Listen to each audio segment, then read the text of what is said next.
गरीबदास जी ने कहा कि बाबा जी, आपका झूठा दूध तो अमृत है, मुझे दीजिए। और कुछ दूध बालक गरीबदास जी ने पिया, जिसके बाद परमेश्वर जिंदा वेशधारी ने संत गरीबदास जी को ज्ञान उपदेश दिया। व संत गरीबदास जी के अधिक आग्रह करने पर परमेश्वर ने उनकी आत्मा को शरीर से अलग कर ऊपर के रूहानी मंडलों की सैर कराई और सतलोक में अपने वास्तविक रूप में दर्शन कराए। वह सर्व ज्ञान का बोध कराकर कहा कि हे गरीबदास, मैं असंख्य ब्रह्मांडों का स्वामी हूँ। मैंने ही सर्व ब्रह्मांडों की रचना की है। सर्व आत्माओं को वचन से मैंने ही रचा है। 5 तत्व तथा सर्व पदार्थ भी मैंने ही रचे हैं।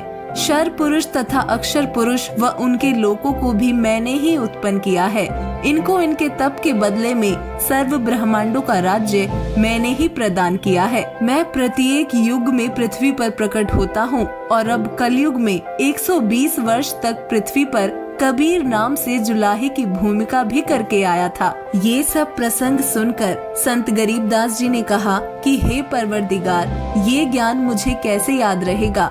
तब परमेश्वर ने बालक गरीबदास जी को आशीर्वाद दिया और कहा कि मैंने तेरा ज्ञान योग खोल दिया है, अध्यात्म ज्ञान तेरे अंतःकरण में डाल दिया है। अब आप असंख्य युगों के पहले से लेकर वर्तमान तथा भविष्य का ज्ञान भी याद रखोगे। वापस आने पर संत गरीबदास जी ने सतलोक और परमात्मा कबीर जी का आंखों देखा हाल जो वर्णित किया, वो एक दादू पंथी संत गोपाल दास जी ने लिखा, जो आज सदग्रंथ साहिब के नाम से जाना जाता है। परमेश्वर की महिमा बताते हुए संत गरीबदास जी कहते हैं, परपट्टन वह परलोक है जहाँ अदली सतगुरु सार, भक्ति हित से उतरे पाया हम दीदार।